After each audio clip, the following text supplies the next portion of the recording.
At the start of the film, we see our main character named Goreng, who has just awakened in a prison that looks like a stacked vertical shaft. There, he shares a cell with his roommate named Trimagasi. Trimagasi has already been in this prison for a long time. He knows how the system here works, and he also realizes that Goreng is a new inmate. So he tries to explain that when mealtime arrives, the two of them will be eating leftover food from the floors above, and so on down the line. Arriba, obvio.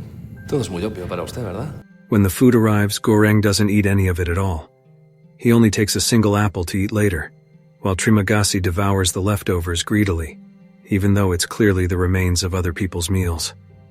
A few minutes later, the platform moves on down to the next floor. Suddenly, Goreng's cell starts getting unbearably hot.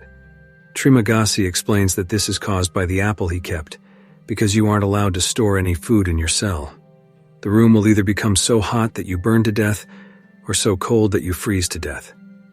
Goreng instantly throws his apple away, and the temperature returns to normal. Then the scene rewinds, showing how Goreng ended up in prison. Before entering, everyone is allowed to pick one item to bring with them into the prison. Goreng chose to bring a book. He tells Trimagasi that he voluntarily entered the prison as part of a research study, in order to earn a diploma once he gets out. Trimagasi also shares the story of how he ended up there. One day, he saw a commercial for a knife that could cut through anything, even bricks. Intrigued, he bought it. But just a few days later, another commercial appeared, advertising a knife that would never go dull even after cutting through bricks. Feeling tricked by that ad, Trimagasi hurled his TV from an upper floor, causing it to kill someone on a lower floor. Because of that, he ended up here. And of course, the item he chose to bring with him is that very knife. When the food arrives, Goreng starts trying to eat the leftovers, since he can no longer hold back his hunger after not eating the day before. After he finishes, Goreng asks Trimagasi about all the floors where he has been locked up so far. Trimagasi answers that he has been on floors 72, 26, 78, 43, 11, 79, and 132. Hearing those floor numbers, especially 132, Goreng thinks that Trimagasi must have killed and eaten his cellmate, because it's impossible that any food would reach floor 132. When the platform comes, there's a woman on top of it, a woman named Miharu. Trimagasi explains that she comes down each month to search for her child, who is supposedly on the lowest level, but everyone else sees Miharu as just a crazy person who believes her child is there.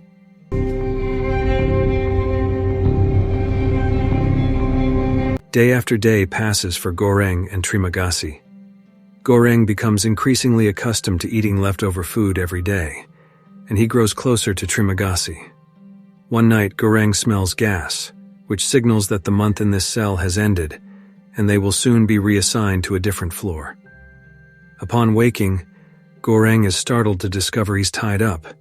It's all Trimagasi's doing, forced by the fact they are now on floor 171. Trimagasi says he'll fast for a week, and after that, he'll have no choice but to cut away some of Goreng's flesh for food. When the platform descends, it truly holds no food left at all, only dishes and utensils. Trimagasi assures him he won't cut anything vital, so Goreng stays alive, and he'll share a bit of Goreng's own flesh with him so he can eat. Day after day goes by. The platform remains empty, and Goreng has resigned himself to waiting for the day when Trimagasi's hunger becomes unbearable. Eventually, that day comes. Trimagasi, with no other option, slices into Goreng. But moments later, Miharu arrives on the platform and immediately attacks Trimagasi. Out of compassion, Miharu helps untie Goreng and hands him the knife to finish off Trimagasi. As a result, Trimagasi is fatally stabbed by Goreng. The following day, Goreng awakens from unconsciousness and sees Miharu consuming some of Trimagasi's flesh. Miharu isn't greedy. She kindly offers some of it to the starving Goreng as well, then continues on her way alone, leaving Goreng behind. In the days that follow, Goreng is forced to eat Trimagasi's flesh, rotting and crawling with maggots, to survive. He starts having hallucinations in which he sees Trimagasi lecturing him as always. 1 month goes by, and when Goreng wakes again, He is now on floor 33 alongside an older woman named Imoguiri. Imoguiri recognizes Goreng's name and also knows which item he brought, making Goreng realize that she's an employee of this place, the one who processed his admission into the prison. Goreng questions how many levels there really are here, suspecting there may be 200 floors and that no food ever makes it that far down. In response, when the platform arrives, Imoguiri starts preparing 2 portions of food to hand down to the people on the next floor below, hoping they'll do the same in turn. However, this proves fruitless. When the platform moves on, the people below ignore Imoguiri's words and just keep devouring the food greedily. The next day, Imoguiri tries the same approach, but the people down there refuse to listen to her again. Still, Imoguiri believes that they'll eventually understand. On the following day, she remains as persistent as ever, but again, nothing changes. This time, Goreng, utterly disgusted by the people on the floor below, urinates on their food from above. That act finally compels them to listen to Imoguiri's instructions. When the platform returns the next day, Goreng is shocked to see Miharu in critical condition. Remembering that she saved him from Trimagasi, he quickly helps her. That night, while Miharu stays with them, she inadvertently kills Imoguiri's dog and eats it alive. This incident causes a conflict between Imoguiri and Miharu. Then, the next day, Imoguiri is left feeling lonely after losing her dog. She regrets having admitted Miharu 10 months ago, and now witnessing her insanity, convinced that her child is locked on the lowest level. The scene then shows how voracious the people on the upper floors are, devouring their food. Goreng happens to spot his favorite dish, snails, and he eats it enthusiastically, since that day is his last on floor 33. When the next morning arrives, Goreng wakes up on floor 202, horrified to discover that Imoguiri has committed suicide. Goreng then begins having visions of both Imoguiri and Trimagasi, with Imoguiri stating that her reason for taking her own life was to help Goreng survive by consuming her corpse. Her words leave him in despair, on the verge of losing his mind over his situation. When the platform appears, a starving Goreng tries to eat the pages of his own book. Eventually, Trimagasi's phantom manipulates him into slicing into Imoguiri's body with the knife. Indeed, Goreng follows that suggestion and begins devouring Imoguiri's flesh. After another month passes, Goreng is on floor 6, sharing it with a new companion named Baharat. Baharat is thrilled to be so high up. He negotiates with the people above, asking them to let him climb up using the rope he's brought. But when Baharat tries to climb up, those people above unexpectedly prank him by defecating right onto his face.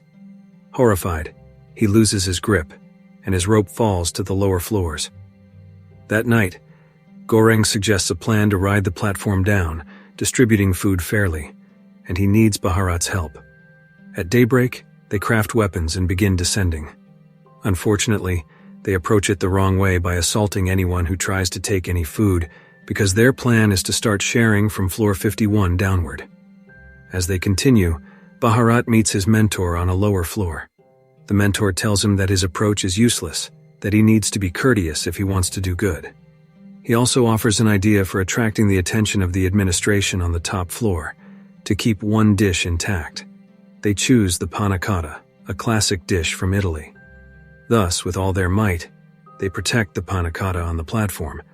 Once they reach floor 51, they start distributing food to everyone there. Floor by floor, the two of them deliver portions. At one point, they see Miharu being brutally stabbed by a man. Goreng immediately attacks him, and Baharat fights another attacker armed with a sword, suffering a slash to his midsection in the process. In the end, they manage to prevail, though Miharu dies from her multiple stab wounds. Goreng and Baharat continue downward, still sharing what food is left. The lower floors are horrifying, filled with corpses of those who died by suicide, likely out of despair for lack of food. Eventually, they arrive at floor 333, where they discover a small child hiding under a bed. It turns out that Miharu truly did have a child, trapped on the deepest level. Goreng and Baharat have no choice but to give the panna cotta to the hungry girl. That night, Goreng dreams of Trimagasi, Imoguiri, and Miharu. He is told that Miharu's child is the message they must send back up to the top. When Goreng awakens, he is shocked to find Baharat already dead from his earlier sword wound. Left alone, Goreng takes the child onto the platform, which continues lowering to the emptiest, darkest depths. There, once again, Goreng hallucinates seeing Trimagasi, who invites Goreng to stay there and let Miharu's child ride the platform alone to the top. Goreng agrees, convinced his mission is finished, and the film ends. If you like this video, don't forget to subscribe, because by subscribing you have supported me to make better videos. See you in the next video.